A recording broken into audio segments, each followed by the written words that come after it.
What's up, everybody? It's Brian. And I'm Logan.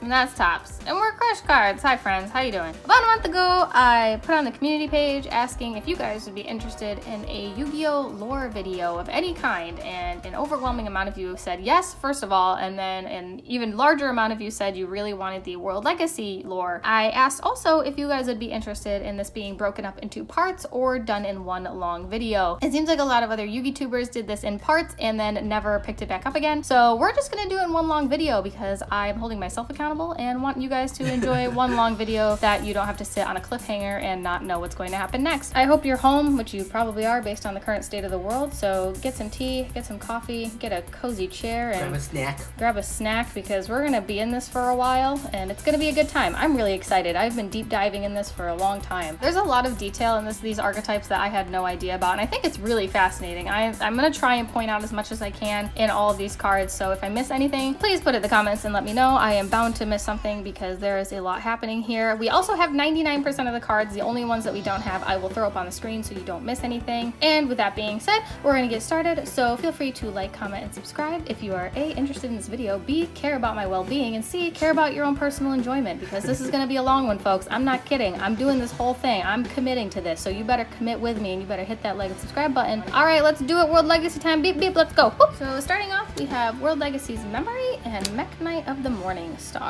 This is where our story begins. We have World Legacy's Memory, where we have some scientists in a lab. We are kind of in a dystopic universe. It's unsaid where we exactly are, but we have some characters in a lab that seem to be designing or in the process of designing Mech Knight of the Morningstar. Now, we are under the assumption that something went wrong where Mech Knight of the Morningstar became kind of OP and ended up destroying the lab and destroying supposedly those within it. However, we will get to that in a later part of the video. And we also have them working on something, or at least analyzing something that looks like a key, and I want you to really pay attention to this because it will come up in about one card from now. So we have Morningstar. He's sort of the segue into this kind of chaos that happens in this World Legacy universe. So the Mech Knights end up taking over, and it's unsaid whether they have good intentions or bad intentions, but we will kind of start to see that all unfold throughout the video. One last detail, because man, this card has a lot going on it.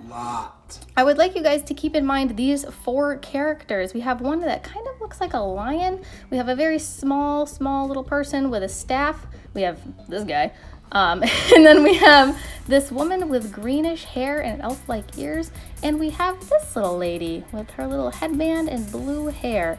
So and like little pointy ears, right? Yeah, keep these characters in mind because they will be coming back. They are not just NPCs that will be in this game here that we're playing. All right, so we have Mech Knight of the Morningstar. We have him wreaking havoc on everyone and everything. Let's see what's happening after this dystopia goes full blown. Meanwhile, in a more peaceful part of the universe, we have our main characters. Oh yes, look at them. Aren't they cute? Aren't they so at peace with their lives? So we have our main characters. Awesome. We have Beckoned by the World Chalice and Crowned by the World Chalice, who are siblings. Their names are Ning Gear Sue and Ib. We are all very familiar with who Ib is at this point in the game. She has been on many a card and is many irrelevant. That's also been on many a ban list. Poor girl.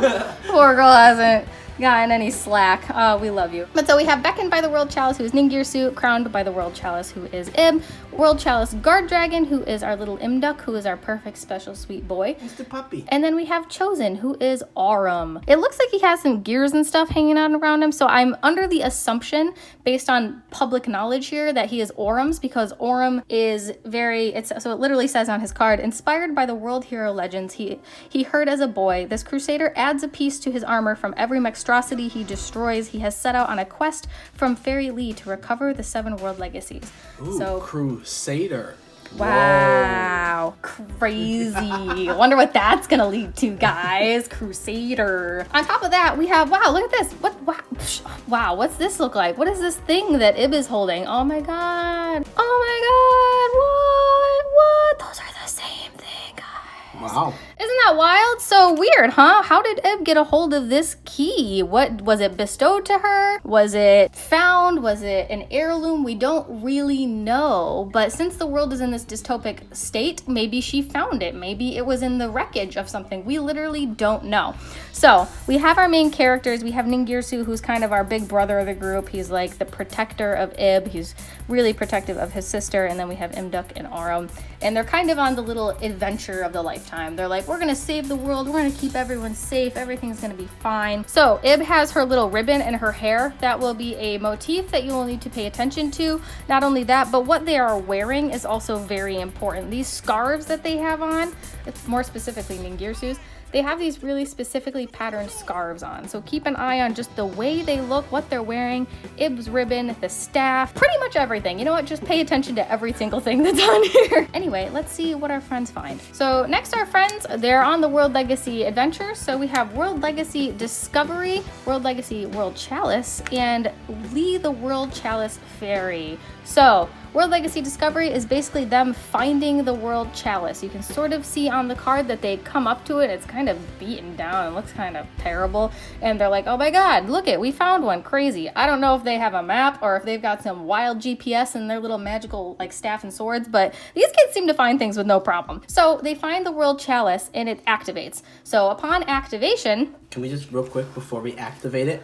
Can we just look at how cute the puppy is in this card? He's a dragon. Well, look, look at how puppy he is. So the World Chalice activates, and we also start to meet Lee, the World Chalice Fairy. Yeah, isn't she so cute? Doesn't she look like she won't ruin your entire life one thing at a time? Well, she's gonna. We're under the assumption that this is not an actual fairy. She is a hologram being controlled by somebody else that we will discover later. So they meet Lee, and Lee is basically like, oh, hey, fancy meeting you guys here. It seems like you guys found the World Chalice and activated it, and you woke me up, and that's pretty neat, huh?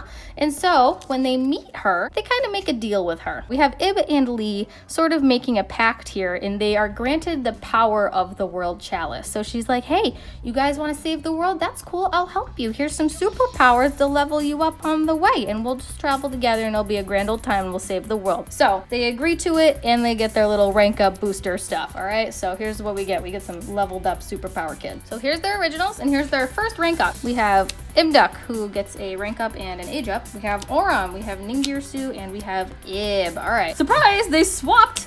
All right, cool. Anyway, so I just want to cover a couple little things before I move on from this, because these are kind of important, or they're more foreshadowing, I would argue. It's not necessarily that they're important, but there's a lot of foreshadowing. If you read each of the Link monsters' effects, because these are all like vanillas for the most part, minus Guard Dragon, now they have effects. Now, if you read Ib says she takes 2 monsters with different types and attributes to make. Okay, cool. This linked card cannot be destroyed by battle or card effects. And it's 1800 attack. Yeah, it is an 1800 attacks, cannot be destroyed by battle. It's a Link 2. So I'd like you guys to think about a Link 2 that cannot be destroyed by battle, that kind of has purple hair and is a young girl, and yeah, is important in a deck. If you need help, let's look at Ning Gear Sue. So Ning Gear Sue is a 2500 attack, 2+ Link monsters. Ning Gear Sue says, once per turn, you can send 1 card from each player's field to the graveyard. Man, sending to grave, non-targeting Ning Gear Sue. That sounds really familiar. All right, so now that we have those 2 cards, let's go over to Aurum. Aurum says, gains 300 attack for each World Legacy monster in your graveyard with a different name. Now, his is a little more obscure because we know who he eventually turns into. No spoilers, we'll talk about at the end of the video. But the gaining attack is a pretty interesting tech that is used in a further card that he becomes. And then Imduk is our special boy. He still has his ball, don't worry. They made sure to keep that. But it says also his effect stands true for later on too. If it battles an opponent's monster this card points to, you can destroy that opponent's monster. That will also come up with his later monster upgrade. Basically, we are starting to see foreshadows of what these cards will be able to do in the future. And you can see they all have this kind of blue glow to them that the World Chalice has kind of bestowed upon them. So keep that in mind. So now that our friends have leveled up and become 10 times more cool than they already were, we have World Legacy Landmark and World Legacy World Armor. They are now on the hunt for all the World Legacies. They're like, hey, one's not so bad. Let's go find the other 6, because there are 7 7 total, and they come upon the World Legacy World Armor, which looks kind of desolate, kind of barren, kind of worn down. And upon getting there, they end up activating it, and on activation, unfortunately, they awaken the crawlers that live there, and that is seen in World Legacy in Shadow that I will be putting on the screen. Boop. World Legacy in Shadow basically just shows the crawlers themselves swarming the World Legacy World Armor. These things are kind of like, I would think, are the bodyguard or the kind of minions of the area. Like, I don't think they hold too much high power, but they're just kind of the remnants of all of this chaos that are like, hey, you're on our lawn now. And so now they have this huge problem where they're fighting all of these crawlers. I just think it's really cool too from like a medical perspective that like this is like a receptor. There's a spine. I know there's a bunch of other stuff too. Like they're all like neurological things. And this is the armor, right? So like the armor is kind of armor. When I think of armor as like the exterior, like the skin, and then this is like the interior. So like the interior is trying to protect the exterior. I thought that was really, really cool. It is kind of neat. So yeah, like you can really read into this in a lot of different ways. I think that's really cool. I didn't think about that. Wow. So now as they are fighting the crawlers and trying to get to the actual legacy itself, they start becoming these big boss crawlers called X-crawlers, which are big boys who kind of, you know, are crawlers that are kind of forming together to create like super crawlers or, you know, X-crawlers. Yeah, and basically battle ensues and we come up to World Legacy pawns. So this is where things start to kind of get a little wild. You gotta start, yeah, you gotta kind of start bearing with me, y'all. So what we have is the battle has begun. We have Ib and Ning Gear Sue. He's protecting her, as he always naturally is, versus all of these X-crawlers. But as we kind of look in the background, oh my God, what is that? Is it the Power Rangers? No, it's not the Power Rangers. I mean, it's essentially the Power Rangers of Yu-Gi-Oh!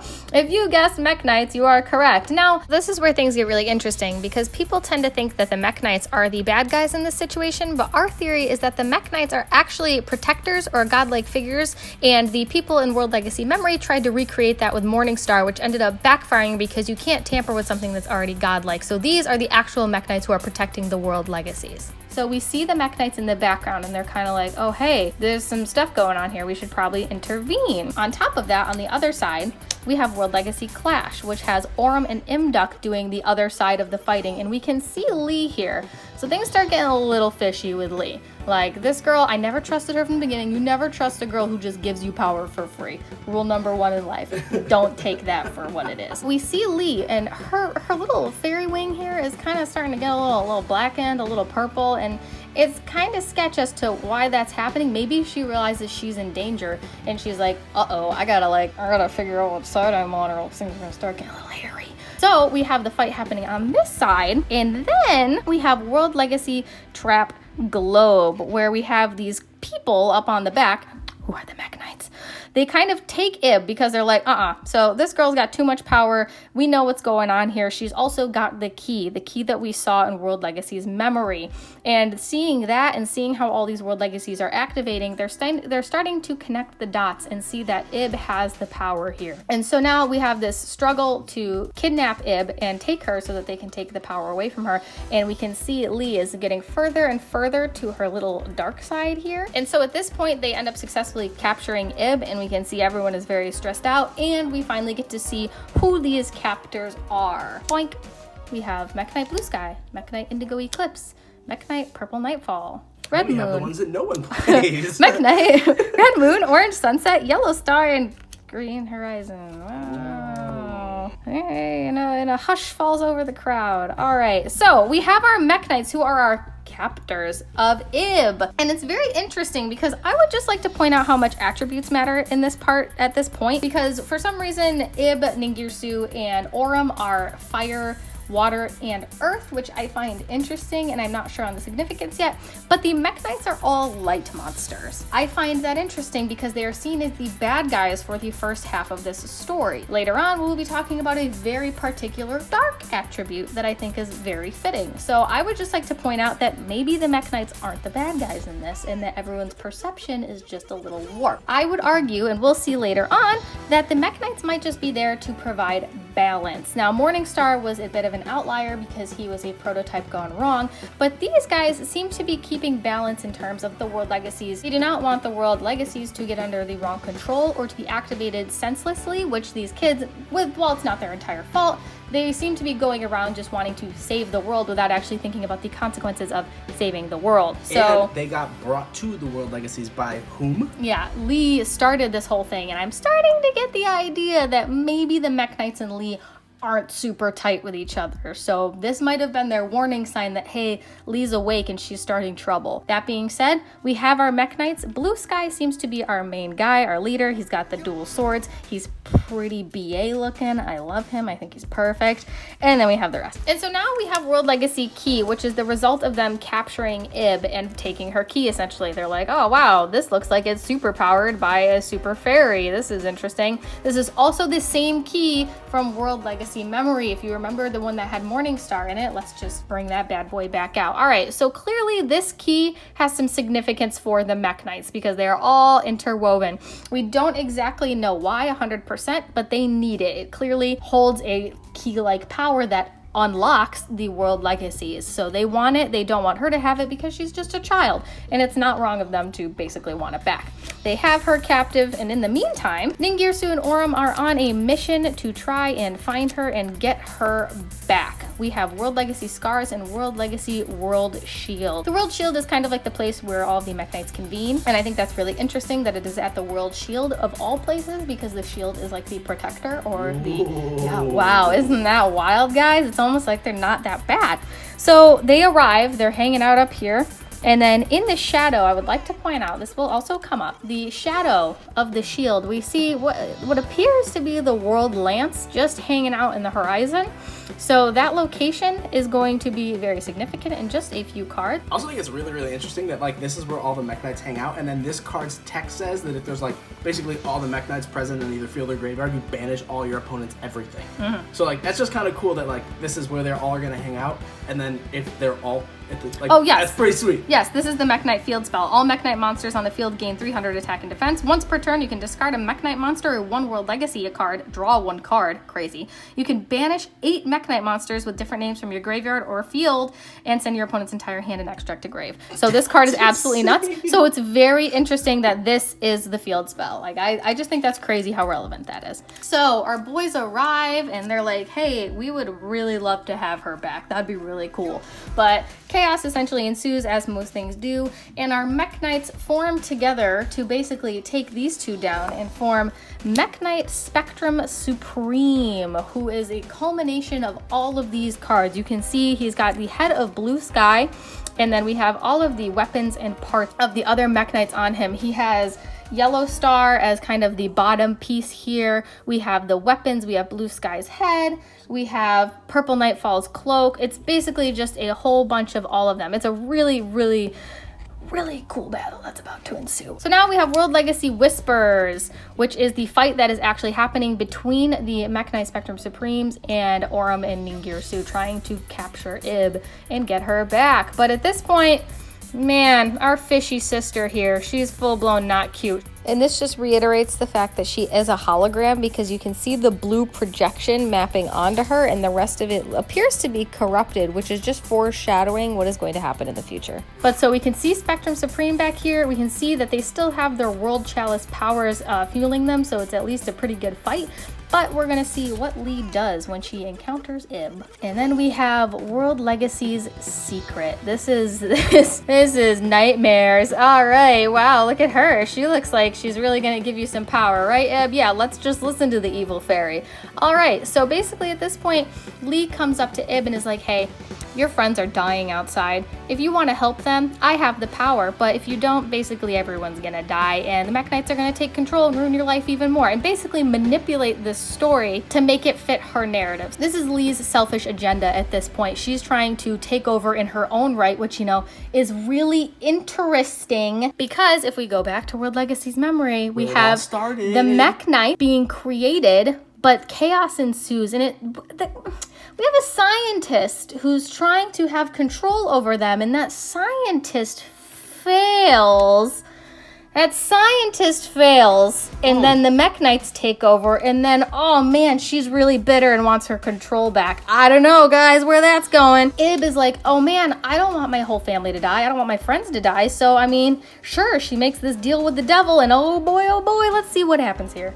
So our theory isn't that Lee is the one with the power in this situation. The power is coming from the World Chalice itself, and Lee is simply doing the manipulating. Now, we did some deep diving, and we actually just looked up the word chalice. Now, when you look up chalice and you go onto the Wikipedia page, it literally comes up with poisoned chalice, and it says the term poisoned chalice is applied to a thing or situation which appears to be good when it is received or experienced by someone, but then becomes or is found out to be bad or evil.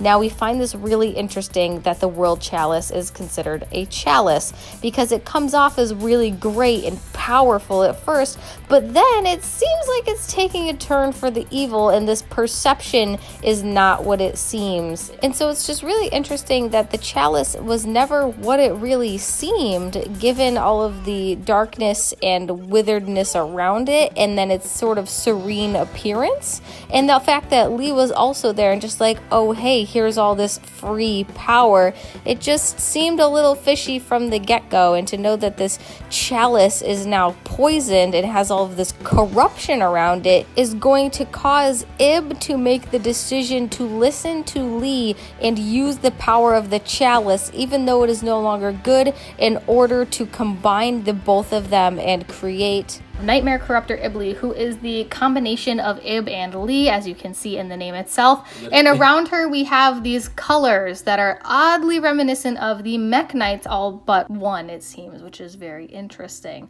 So we will get to that in just a moment. There's also a musical sort of theme to her, which is really interesting. And keep that in mind because that is going to bring us to another archetype very soon. So we have Ibli. She's not cool, but we still see that ribbon in her hair. So there is still a little bit of Ib remaining, and now she has this headband on her head, and she just basically, she's going through her emo phase. That's what's happening. I think it's also really cool to note that like the effect almost like foreshadows the power too, right? Like you can give this card to your opponent and then they can't special summon unless it's a link monster. So this like kind of locks your opponent out. So this like, it just kind of shows how powerful this card can be. And the fact that you can only summon link monsters after that is also very interesting because of her second power that is going to come into this. So after we get Ibli, we get World Legacy Corruption, which is Ibli basically going ham on everybody. She arrives and she stomps. So Mcknight Spectrum Supreme is getting blown out at this point, along with Aurum and Ning Gear Sue, and we can see that Blue Sky sort of separates himself from Spectrum Supreme at what seems to be the last minute, as he is the leader and probably has the most power and ability. And so we see Ning Gear Sue down here, we see Aurum getting blasted back, and all of the crystals that we see on this card are now with Ibli, all except for Blue Sky. So, with that being said, we have Blue Sky adorning his power to Aurum in World Legacy Succession, where we can see Blue Sky kind of bestowing all of his power to Aurum as a last-ditch effort. Which is really ironic because World Legacy Succession is Monster Reborn. What? So he's being reborn in someone else? Isn't that wild? And then we get the... oh, God, this is such a sad thing. We get the creation of our beautiful vanilla boy, Mech Knight Avram. Yeah, he's a light now. So he has switched from a fire to a light because now he is a Mech Knight, which means he is on the light side. So it's very interesting that we have foreshadowing from the beginning because also Blue Sky was a psychic. So the fact that Aurum and Blue Sky were both a psychic were kind of tells that there is going to be a connection between them. We also see that Avram has the dual swords that Blue Sky had. Again, so we see this little connection between the two of them. And he's adorning the blue gem on his swords, just like Blue Sky had. Now we gotta talk about this. Check this out, quite literally. This is not the original text that was on Mech Knight Avram. Not sure why they changed that from the OCG to the TCG, but they did. Let's read the actual text. Mech Knight Avram's original text was a poem, and it says, "The hero who defends the light of the stars must destroy the darkness of the illusory world and entrust his power to the chosen one. The will inherited by the chalice of the stars will become a new key and become the sword that cuts down the darkness." So you could read Avram as the chosen one himself because the original card is chosen by the World Chalice. So he's not only chosen by the World Chalice, but he was also also chosen by Mech Knight Blue Sky, or we could believe this to be Mech Knight Avram himself choosing someone to pass his powers down to at some point, which will happen. So basically, this poem is saying that power will be passed down and it will cut down the darkness and the light. And so he is the light that will cut down the dark. So let's keep in mind that light and dark are now very important archetypes that we need to pay attention to. And so now, as we just saw, Ibli kind of unleashed her own hellfire on everything and now has control of the Mech Knights' powers and little gems. And so now she takes the Mech Knights and their gems and their powers. I'm just gonna put these up here for reference for you guys. All right, cool, we fit most of them. So with these new powers of the Mech Knights in her control now, Ibli creates the nightmare links that we all are very familiar with because we play them as staples in the meta to this day. We have Cerberus and Orange Sunset. We have Yellow Star and Nightmare Unicorn. We have Phoenix and Red Moon. We have Goblin and Green Horizon, Griffin and Purple Nightfall, and Mermaid and Indigo Eclipse. Now that you guys can all see these cards in front of each other, it's kind of uncanny how much they fit together. So Indigo Eclipse and Nightmare, rip, are very close in appearance along with the rest of them. We have the blades of Red Moon kind of reminisce Phoenix's wings. Yellow Star and Unicorn are kind of just like picture, like literally, like look at them. They look the same. It's cool that like this little, like whatever this is, this little wing thing is also up here on his arm. Yes, there's just a lot of pieces of them that go together, like Green Horizon and Nightmare Goblin have a sort of similar weapon. It's just really cool that they put these cards so close together in appearance to kind of link them together. It was a joke. Weird because Ibli only allows you to special what? Links. Wow, Whoa. Isn't that weird how she kind of took the Mech Knights and now uses them to her advantage. I also heard that the nightmares, and we tried to look at this for a long time, someone said that the nightmares are also musical notes or musical elements, and they're somewhere on each of them. And we can kind of see it, like, I guess with the musical theme, sort of, but like, it's a... You really, like someone who plays music, you really have to stretch to look. Like, yeah. On Cerberus's face, this could technically be seen as like a treble clef, bass clef. Like, you really have to stretch to see them, but there at least are resemblances. I do also think it's really cool that Cerberus is Orange Sunset because there's like 3 sections to him and Cerberus has 3 heads. I just think that's really cool. There's a lot you could take away from these that I think is so fascinating. But moving on, and then we come to World Legacy's Nightmare. Ha ha ha, Nightmare is a nightmare or Nightmare is a nightmare, who knows? So we are now at the World Lance. So the World Lance, if you saw in World Legacy Scars that we talked about earlier, it was kind of hanging out in the shadows. I will pull it up for you guys so you can see it. So in Scars, we saw that Lance was not far off in the distance of Shield, and now here we are. We have kind of traveled over to where all this chaos is ensuing. Ning Gear Sue, without the power of the World Chalice, you see he's been powered down. He's not his super cool, awesome self anymore. He's kind of just plain old Ning Gear Sue fighting for his life, as is, look at Imduk is now no longer a cool big puppy. He's a little tiny puppy dragon. And then we have Avram, who has his dual swords and still has the power of Blue Sky, but not the World Chalice, starts running after Ibli, who is kind of flying off in the distance out here. We have the Nightmares going full force. Griffin is massive. Goblin's tiny. We have Cerberus in the corner. This is a really cool card art. I think this is one of my favorites because I've never seen the Nightmares on an image like this, like in action. It's just so cool. So we have this section and this section. We've got the fight and we've got the flight. So let's see what happens. At this point, we have a fight ensuing between Avram and Ibli. Ibli is so brainwashed at this point because Lee is taking over all of the good in Ib that is remaining and kind of succumbing her to the darkness. But Avram, in a last-ditch effort, is trying his best not to fight her or harm her. And Ibli ends up getting a hold of his sword because she obviously wants the power of Blue Sky and wants that last gem in her possession so that she can have all the power that she initially wanted that we saw alluded in World Legacy Memory. So she now has the swords and it seems like she's literally gonna go in for like a kill shot here on Avram, which is totally terrible. But Imduk, our bright shining boy who has all of the sweet power in the world, intervenes and is like, yep, mom, not cool. And he comes in between Avram and Ibli as like a hope to cling at her heartstrings.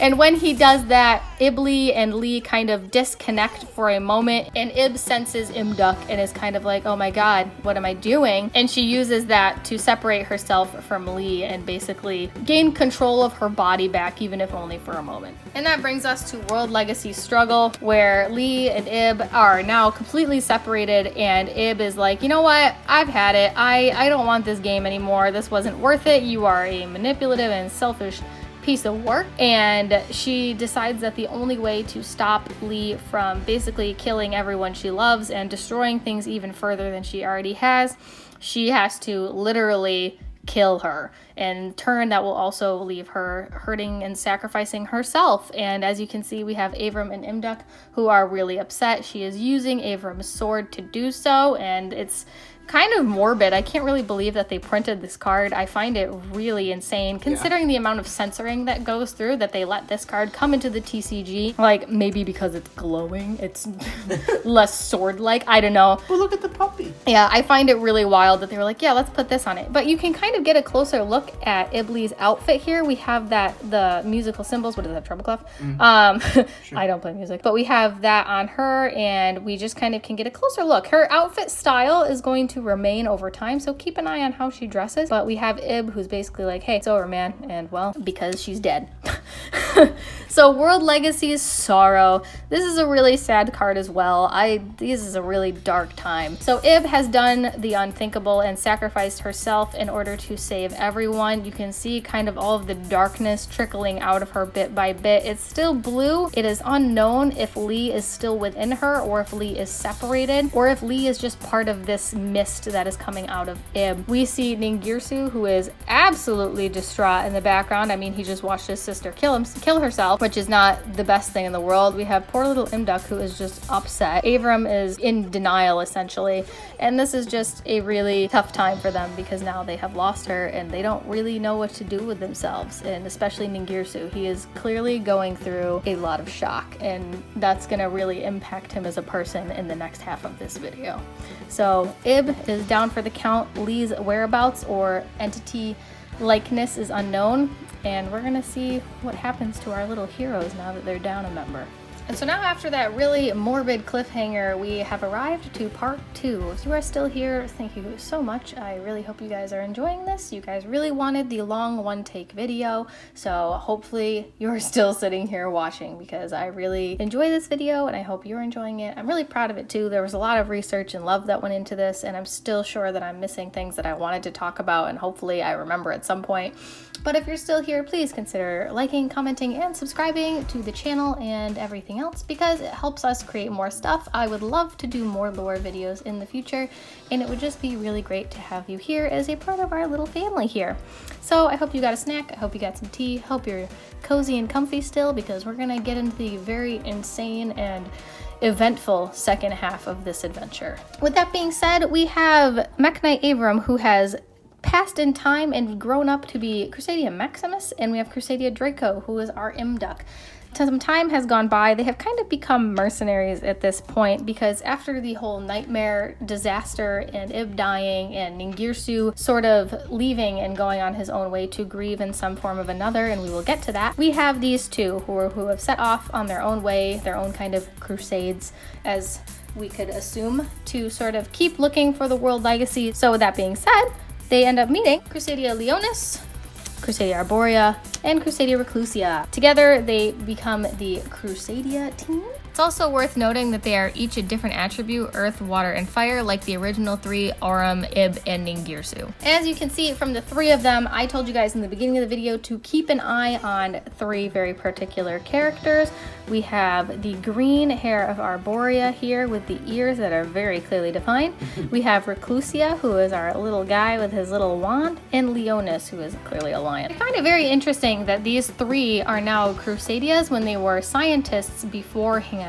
So maybe the dystopic society, after the chaos of the Mech Knights, forced them to kind of become these crusaders and kind of live for their own. But it seems like they have a new sort of power that has been given to them, and this power seems to be provided by a nearby world legacy. They form the Crusadia Revival and the Crusadia Vanguard, which is basically just saying, hey, we're here, we're ready to go. We're gonna find the world legacies again and try to save the world all over again, but this time with more wisdom and maturity than before, and hope that less chaos ensues, and no promises for that one. So they go on their little adventure trying to find a world legacy, and upon that, Arborea leads them to the World Crown. Now the World Crown is activated, of course, as we can see in the picture. It sort of starts to shine very brightly, and our friends are given another power up. But this time there is no evil little blue fairy attached to it that's going to ruin their lives, though she is not far off in the future. So now that they have found the World Crown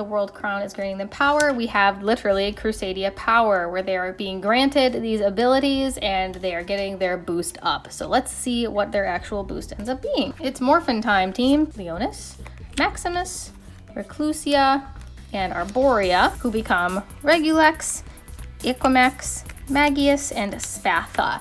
So Draco does not get a bump in this, which is interesting, but he does get a bump later on in the lore, which we will get to. Obviously, you can see the connection between these cards and how they all synergize since they're all part of the same deck. But these are their boosts. I believe that they can kind of merge in and out of these. I don't think they permanently become these things. I think this is just kind of like a morph entity that they can take on. Kind of like you can put a crown on and off.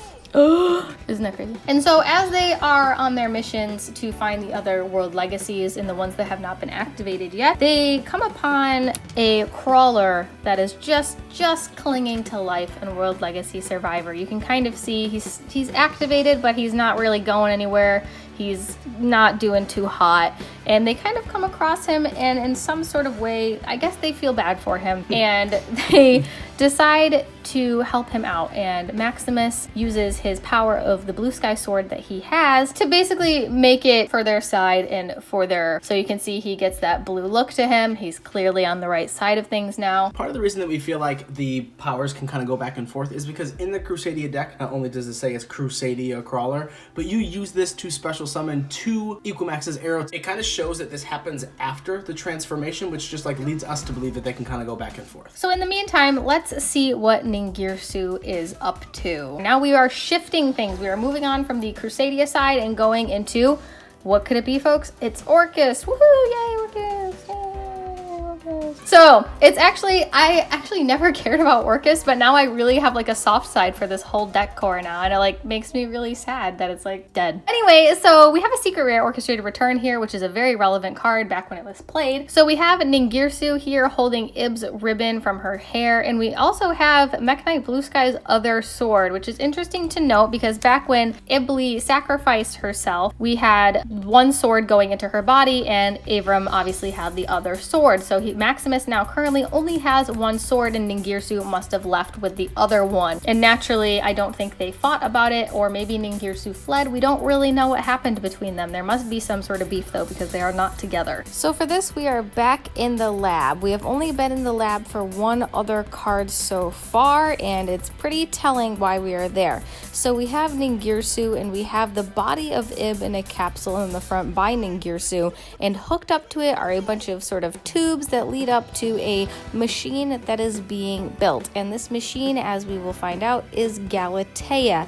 Now, it's really interesting that she is named Galatea because in mythology, there was a sculptor who ended up falling in love with one of his statues that he had crafted with his own hands. And in answer to his prayers, the goddess Aphrodite brought it to life. So that's really interesting that bringing to life a sculptor that he made with his own hands. So following that, we have the creation of Galatea that he is making in the likeness of his sister Ib in order to try and preserve that life. So with Lee being the scientist who worked in this lab before and having the knowledge of all of this advanced technology, it's possible that she could represent the Aphrodite in this Galatea situation, where she is giving Ning Gear Sue, whether he knows it or not, the power to bring Galatea to life because she knows this technology, and we kind of see that in the blue glow of everything, that she is kind of using the technology to bring Galatea to life in her own form. Galatea, our best unbanned girl who's not banned yet somehow. What attribute is that? Wow, look at Galatea. What is she, guys? She's dark. Oh my god. And what's her attack? She's 1800. And what does it say? This linked card cannot be destroyed by battle. Oh my god. What did I say in the beginning to look at? Oh my god. Wow. Look at that. Just like looking at cards side by side now, it's like, oh. It's crazy. Okay, I get it. So you can see the ribbon that was in her hair initially is now around her neck, which is very interesting. And I think that's some symbolism in a way, but you know, I won't go there. I find it very interesting that they're both linked 2s at 1800 attack. The hair is very similar. She has the one piece of the headband on one side because there's still that bit of Lee lingering in there.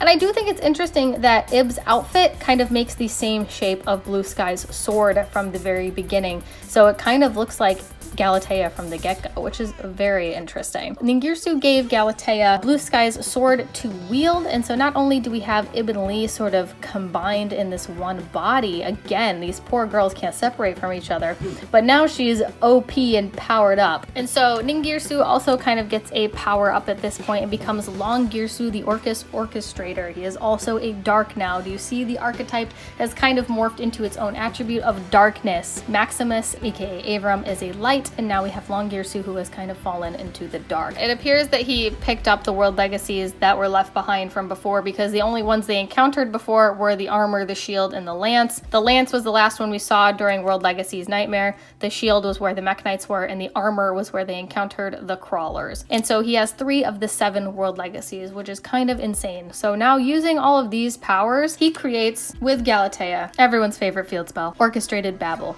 Please ban this card. Here's Orchestrated Core. This card is basically just showing us Galatea creating Babel from the foundation. It's also really interesting to note that it says if an Orcus or World Legacy card you control would be destroyed by battle or card effect, you can send this card to the graveyard instead. So Babel is sort of serving as this sort of protection for them. So it's really interesting that a lot of these Orcus cards rely on protecting one another. Galatea is protected, Long Gear Sue is protected, and one can't be destroyed by battle, one can't be destroyed by card effect. The entire Orcus core seems the entire Orcus core seems to serve as a way to protect itself, which you could stretch out to say is Long Gear Sue's attempt to make up for what he couldn't do before by protecting his sister in this sense. Oof, that's deep. Heavy, right? Oh man.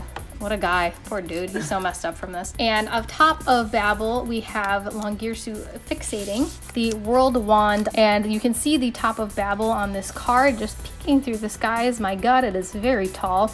But we see the World Wand. So he has somehow gotten a hold of the World Legacy World Wand, which only further amplifies the power of the Orcus. And it's interesting that the Orcus have maintained this musical theme. And it's kind of like Ning Gear Sue, back when he was still Ning Gear Sue, took on the way that Ibli had this musicalness to her, and it's almost like he clung to that and further used it when he went into the Orcus. And so now that we know what Long Gear Sue is up to, we have Orchestrated Einsatz, which is where our friends, the Crusadias, start to make their way there because they see all of this power sort of emanating from the Babel. And we can see that Babel is sort of just like OP power mode right now, and we can see that the Crusadias have arrived. It's not like the clearest, I know, I'm trying to zoom in as close as I can, but everyone sort of arrives and they're like, oh man, this is the place, this is where he is, we need to stop him, because clearly he has control of 4 world legacies at this point, and he still has Maximus's other sword from Blue Sky. So there's this mission to kind of retrieve the sword, retrieve the power, get Long Gear Sue back from his pedestal that he's on, and save him from destroying the world, essentially. And so here we kind of see the fighting that ensues. And upon seeing their arrival, Long Gear Sue sends out his new monsters, Brass Bombard, Simple Skeleton, and Heart Pourer, and we also have this big boy, Orcustrion, which is there to, again, further protect anyone from getting in. And again, we have this linked card cannot be destroyed by battle or card effects. There's just all of this protection. All of these cards, you know, play off of one another, and it's Orcus. We know what they do. And with that being said, the fight is still raging on, and we have Orchestrated Attack, where we have Maximus and Long Gear Sue going head to head with the Mcknight Blue Sky sword. We have the shield, we have lance, we have the armor, and they're basically going head to head. We don't exactly know why they are so upset with each other, minus a power thrill thing. It seems like Long Gear Sue has kind of gone so driven with grief and denial that he is willing to do anything and kill anybody in his way in order to get that, and unfortunately Maximus is in the way. Basically, it's at this point that just absolute hell breaks loose. Like, it's gonna start getting real wild, fam, so here we go. And amidst all of this fighting, Wand has activated On Top of Babel, which triggers the final World Legacy World Arc, and with that, all 7 World Legacies activate, which leads us to Guard Dragon Cataclysm. This is where the Guard Dragons make their appearance. Yes, even the Guard Dragons are a part of this lore. So basically, all of the Guard Dragons in the World Legacies start to light up. Now, why are they Guard Dragons, you ask? I thought they were World Legacies and just in different locations. Well, you're not totally wrong. So now they have activated all of the World Legacies, all 7. Now they are all back on. Basically, they have turned on in kind of like an emergency disaster mode, where it's kind of like in a red alert where they are all activated. I guess at this point we are under the assumption that they are all never supposed to activate. Like, there seems to be this idea that we need to all activate them and get our power and all that, but it seems like having all of them activate is the wrong kind of power. And so now that they are all activated, they seem to be self-detonating in a way, or trying to protect themselves. And in doing so, the Guard Dragons awaken, and each Guard Dragon corresponds to a different legacy. It's also worth noting, I know we're throwing a lot of colors and protectors at you in this video, but it's also worth noting the colors of these and the protector idea. All of the Mech Knights coincide with a color of the World Legacies. Interesting, right? So were they really the bad guys to begin with? It just further supports our theory that the Mech Knights were like deities and they were protecting the World Legacies, and then from the World Legacies come the Guard Dragons, which literally have guard in their name, so maybe the Mech Knights were protecting these spirit entities, or the Guard Dragons. And each of these World Legacies will now morph into their respective dragon form. So we have Big Band Boy Agripane, who comes from World Legacy World Lance. You could very much see the similarity in color between the two of them. We have the World Shield that becomes Elpie. Oh, hey Elpie.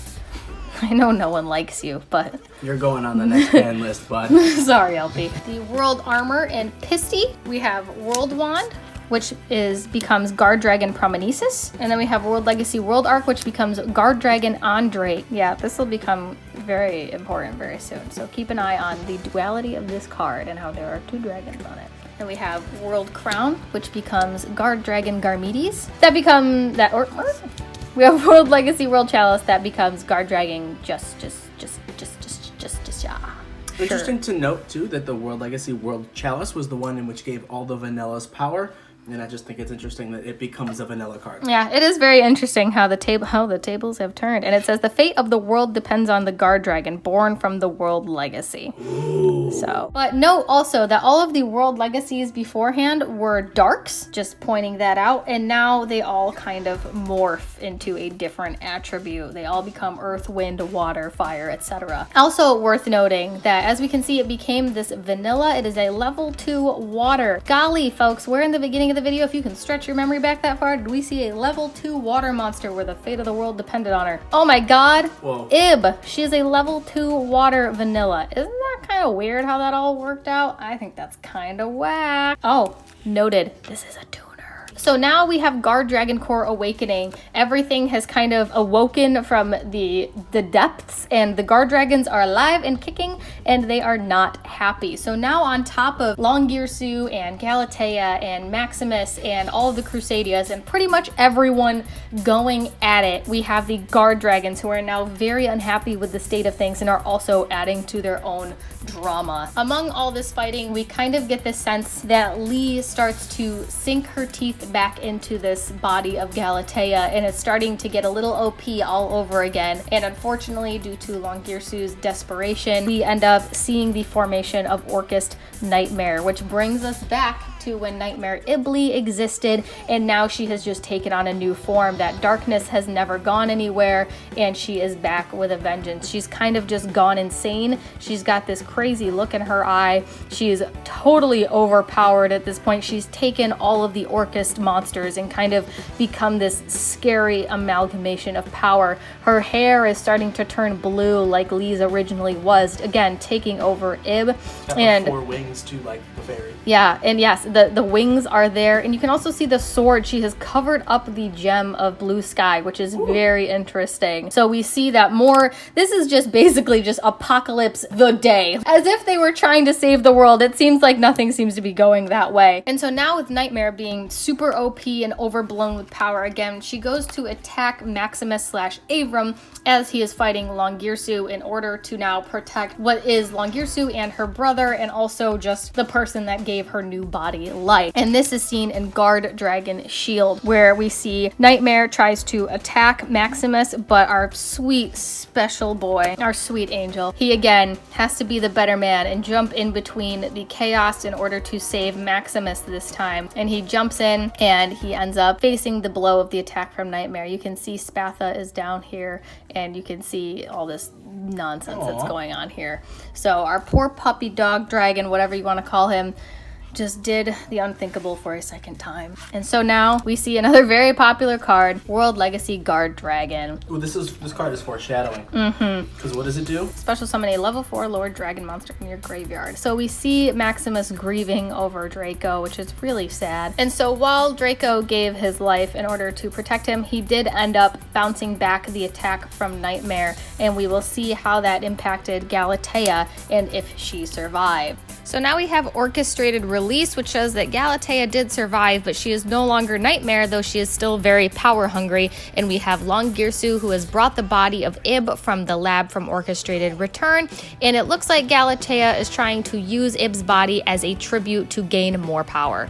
We've got Galatea, who is now just kind of basically Lee. She's just Lee in Galatea's body. You can see her eyes are glowing like Lee's were. We've got the blue, we've got all of Lee's characteristics shining out again, trying to put on this facade to Ning Gear Sue, being like, hey, everything's gonna be okay, just give me your sister's body and we'll just fix it and we'll make it all right and she will be okay. And Ning Gear Sue, again, being tormented by manipulativeness, he is like, I mean, okay, sure, why not? I mean, I just don't want my sister dead. And you can see the ribbon has started to flow around Lee, and it seems like he's sort of giving in one more time.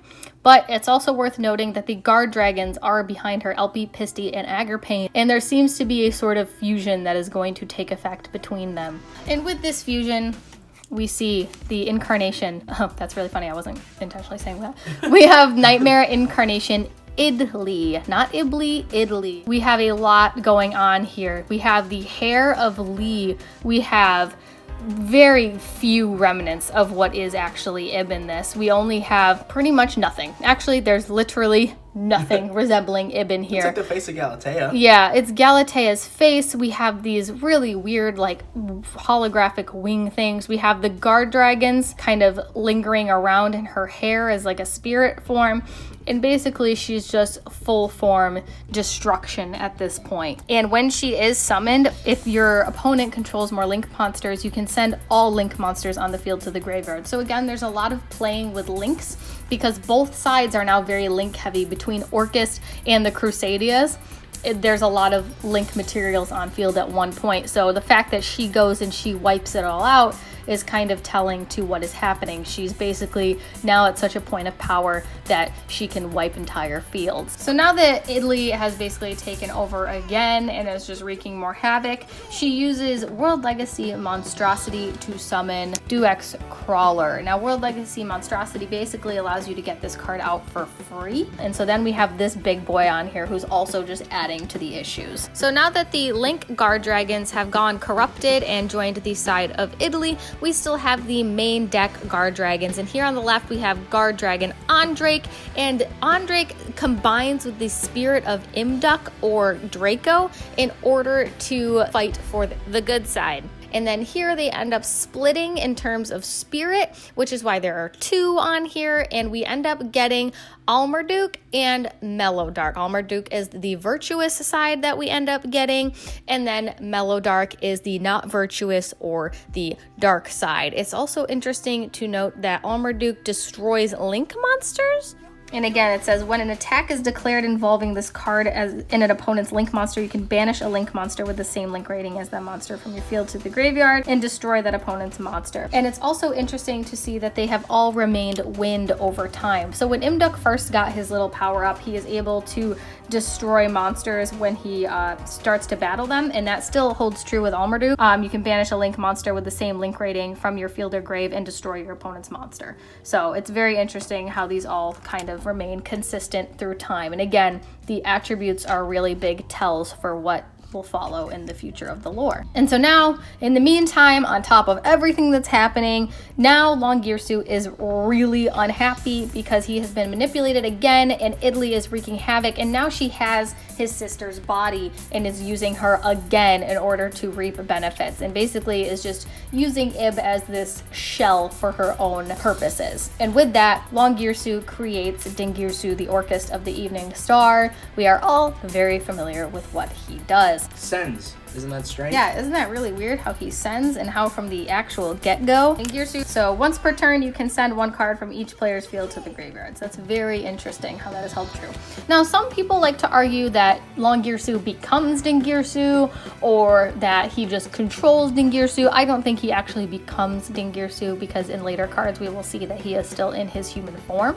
So I think he just has control of Ning Gear Sue, which is really neat. And Ning Gear Sue is massive. We can see that the city underneath him is just tiny. So he is this massive entity that is going to take on Italy. And Ning Gear Sue controls Ning Gear Sue in order to lay a final blow and basically annihilate Italy in the mouth with the world lance that seems to have like kind of taken on a form, because this is the shield, we have the armor, and I am under the assumption that this is kind of the lance sort of thing that is still in entity form. So in Crescendo, we see the human form of Ning Gear Sue and controlling Ning Gear Sue in order to lay that blow on Italy and free his sister again. This whole thing is basically Ib's been captured, Ib's being manipulated, and we're on the wrong side, but we're gonna fight anyway, and oh god, we have to save Ib all over again.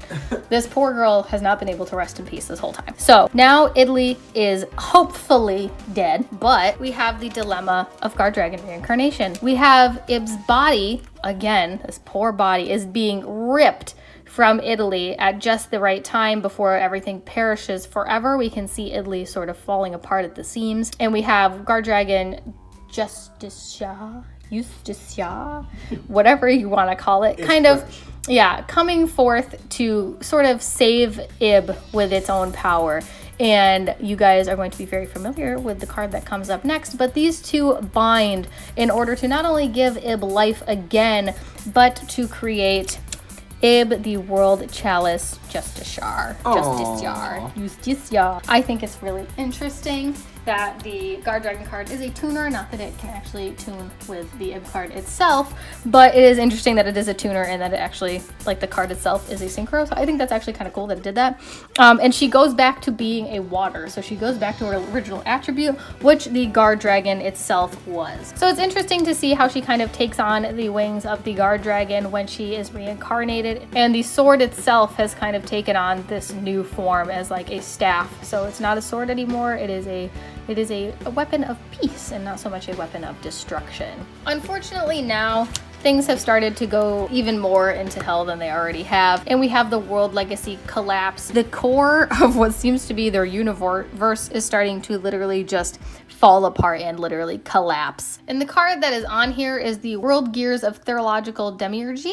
So we had to look up demiurge because we actually have no idea what it means, and it's actually an old word that means artisan, producer, or creator of sorts. So whoever is behind this is seen as the creator, and they may not know the extent to what they have done, but they could be seen as malevolent or ignorant or misguided. So it's not necessarily that this is a great creator, but there could also be some drawbacks to being the creator.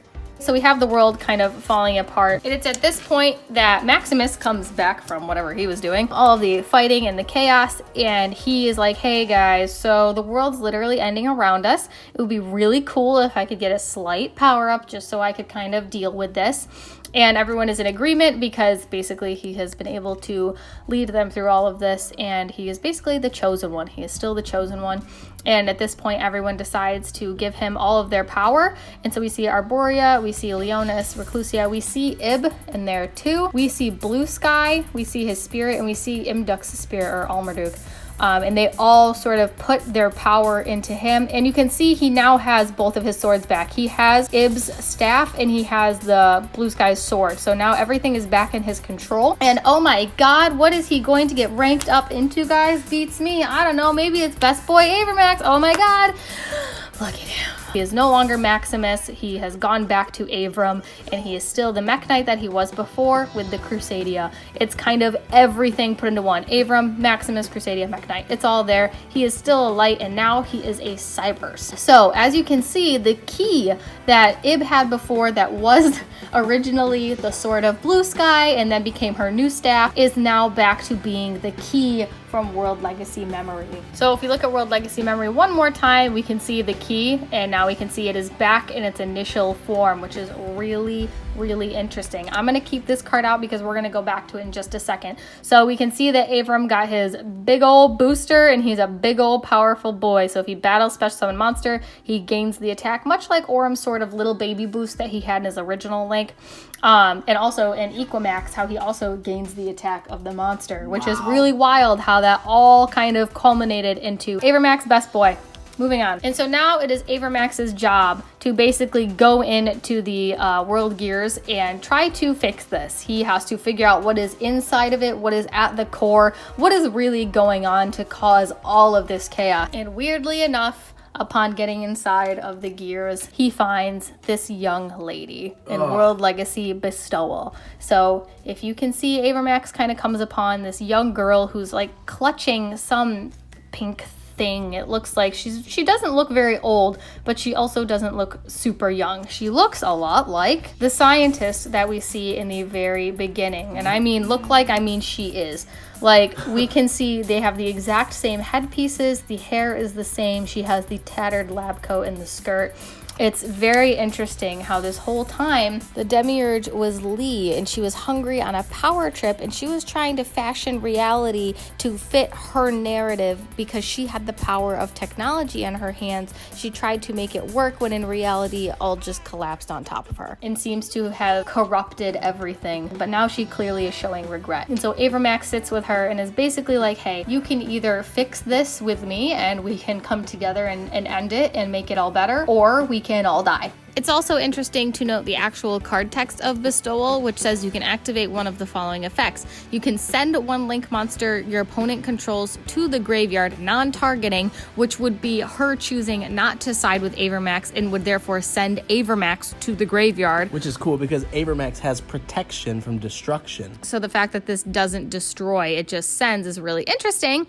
Or she can choose to side with Avermax and banish 7 World Legacy cards from the graveyard and add 1 Cyberse monster from the deck to the hand, which will bring us into that decision in order to save everyone. And they create Avita, the Rebuilder of Worlds. This card, when it first came out in Rising Rampage, was just like, oh, okay, this is a cool card. I mean, I don't know how I'm ever going to get it out or how I'm going to use it, but it's pretty neat.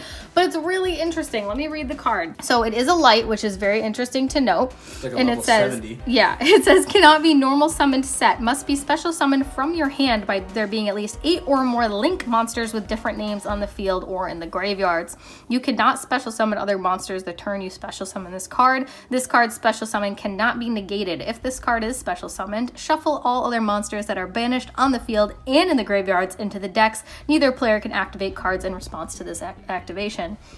Wow, that's bananas. So it's really interesting that this is the Rebuilder of Worlds because she literally, her and Avermax are coming together in order to rebuild what they have caused destruction on, or what Lee has caused destruction on. And so together they kind of form this big, huge boss monster in a way. We can see a lot of Avermax in here. We can see the blue of Lee. They kind of just come together to it kind of looks like an Orcus monster in a way, but they come together in order to fix everything, and it is a Cyberse much like Avermax was. So now in their effort to fix everything. They have world reassembly, which is where Lee and Avermax use all their powers to basically fix everything, and in turn they make the World Legacy World Key, which you can see at the top here in the card art. And so after this we kind of have the aftermath, and it comes down to our darling dear Lib, and this just shows that not only did Lee make the right decision, but now it shows that Lee and Ib can live in one existence harmoniously.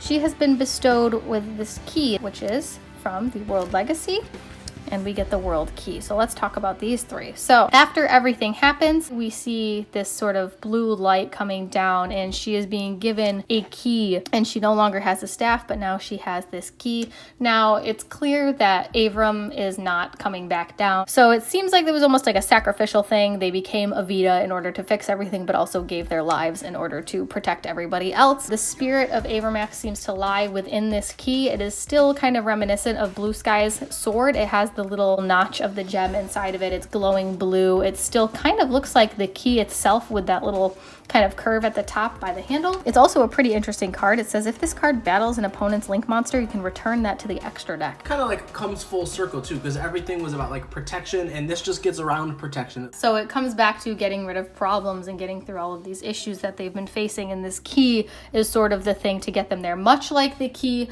from World Legacy Memory back in the very beginning, which was Ib's initial key, her little like staff key thing.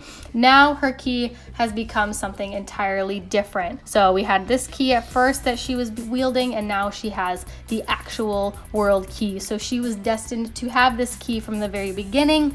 And if we look back to Avram's original card text, the OCG version that said that he would have to have a chosen one in order to help destroy the darkness and guide in the light and all that, which he chose to be Ib. He gave this to Ib. She is the chosen one from him. So it's kind of this legacy, world legacy of passing things down through time in order to keep like the world in check. So it's interesting. I actually have the Korean actual OCG card from Jane from our mail opening that we did earlier this week on the channel. If you want to go and check that out, it's the video right before this one.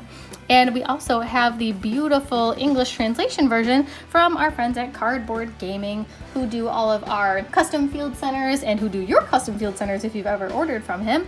And he does proxies, which is amazing in this case because I really needed this for the video. And custom tokens. Yep, he does a custom token that I will be showing in just a few seconds. He is the absolute best, so please feel free to go and order. We have a discount code, which is crushcards10 for 10% off your order. Let's look at the proxy version that has the text I can read. So this is really interesting. In the beginning, I told you guys to take into consideration their clothing. You can see that Lib still kind of looks like Galatea in a sense. She has this outfit that is very, very reminiscent of Galatea's persona. It's purple. It's got kind of the automaton look to it, but she has a scarf on, and it's very similar to her brother Ning Gear Sue's. It has the stripes on it. It's got that little flow that we have all seen. And it's even in the original vanilla card. She does not have her ribbon in her hair, which is very interesting to look at. She is a light. She is a light, and she is a cyburst now. She is not a wind, or she is not a water, and she is not a spellcaster. She is a cyburst light, which Avermax was also a light cyburst. So that is very interesting. The Mech Knights were also lights.